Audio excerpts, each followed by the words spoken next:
মানে লোকে কি মনে করবে, তো পারমিশন দেয়নি, অনেক বুঝিয়েছি, লাস্টে না পেরে আমি পালিয়ে গেছি।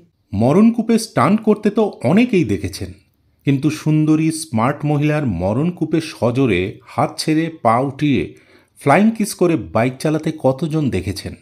উত্তর ২৪ পরগনার গুমার সোমা বসু নামে এক যুবতী যেন স্টান্ট মাস্টার। তার বাইক চালানো দেখে যে কোনো পুরুষ যেন ভয়ে আঁতকে ওঠেন। প্রায় ১৫ বছর ধরে মরণকূপে প্রাণের ঝুঁকি নিয়ে সজোরে বাইকের স্টান্ট দেখিয়ে চলেছেন সোমা বসু। মৃত্যু ভয় তিনি কোনোদিনও পান না, বরং বাঙালি জাতির মেয়েদের অসম্মান করার তীব্র প্রতিবাদ করেন তিনি। 25 ফিট হাইটসে এমন একটা কাজ, কার আর বাইক চলা অতটা উপরে, তো ইম্পসিবল ছিল। তো আমি যখন শিখতে গেলাম, তো আমাকে একটা কথা বলা হলো, বেঙ্গলি একটা তুমি মেয়েরা খুব ভীতু হয়, প্লাস তো মেয়ে বেঙ্গলি, তো বেঙ্গলি তো আরো বেশি ভীতু হয়, ছেলে হোক বা মেয়ে হোক প্রচন্ড ভীতু হয়, তো হবে না, তুই ঘর শিখতে পারবে না। তো এটা ইগোতে লাগলো যে কেন বেঙ্গলি কেন পারবে না আর মেয়েরাই কেন পারবে না।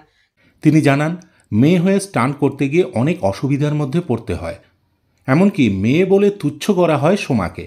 আর তারপরই তার কাছে চ্যালেঞ্জিং হয়ে ওঠে মরণকূপের নেশা। বহু বছর তাকে দেশের বাইরে স্টান্ট শিখতে হয়, আর স্টান্ট শিখতে গিয়ে প্রায় ২৫ ফিট উচ্চতা থেকে পড়ে হাতের কনুই ভেঙে দুটুকরো হয়ে যায়।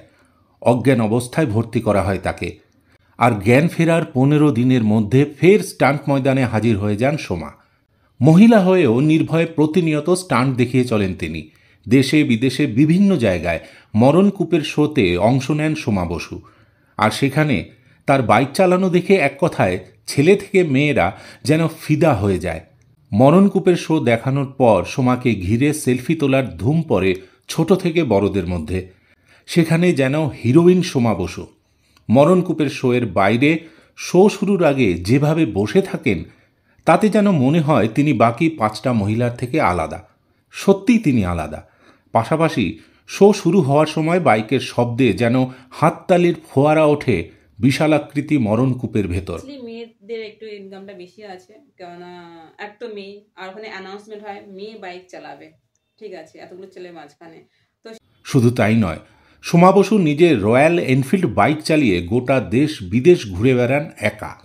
ভয় ডরকে তোয়াক্কা না করে একাই বাড়ি থেকে বের হয়ে রাইড করেন দেশের বিভিন্ন প্রান্তে। আমি যখন বাইরে রাইডে যাই, আমার হাতে খুকুরি থাকে, আমি রাত 11টা পর্যন্ত মানে চিতওয়ানের রাস্তায় বাইক চালিয়েছি নেপালে একা, এবং ওখানে পেট্রোল পাম্প 8টার পরে 8টাতে পুরো বন্ধ হয়ে যায়, তার আগেই বন্ধ হয়ে যায়, এবং পুরোটা অফ রোডিং। 10 কিলোমিটার আমি রাস্তা অন্য জায়গায় চলে গেছিলাম, ম্যাপ আমাকে ভুল রাস্তা বলেছে 10 কিলোমিটার।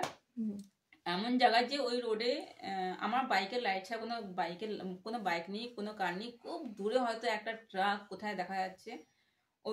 আমি ওই গাড়িটা ঘোরাবো কি করে, এখন জানতে পারলাম আমি তো পৌঁছে যেতাম, এতটা দূরে কেন বেশিরভাগ সময়ই সে বাইরে থাকেন। ক্লাস 8 থেকে সে স্টান্ট প্রশিক্ষকের সাথে রাইড করতেন। মায়ের প্রথমে আপত্তি থাকলেও তিনি তা তোয়াক্কা না করে নিজের মনের কথা শুনে গেছেন সর্বত্র। তার সোশ্যাল মিডিয়ায় সোমা বসু ও ফায়ার ব্র্যান্ড সোমা নামে একটি অ্যাকাউন্ট রয়েছে, যা খুব অল্প দিনে বেশ জনপ্রিয় হয়ে উঠেছে। ঝুলে রয়েছে এমন কিছু দেখা যাচ্ছে, ওইটা ফিল করছে। আমি শুনেছি অনেক ঘটনা, কিন্তু আমি কখনো ভয় করিনি, আমি ভয় খুব কম পাই।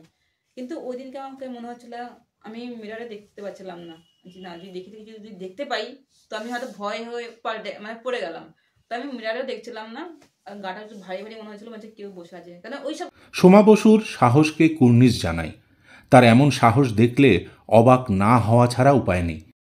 তার জন্য রইল আগামী দিনের অনেক অনেক শুভেচ্ছা ও অভিনন্দন।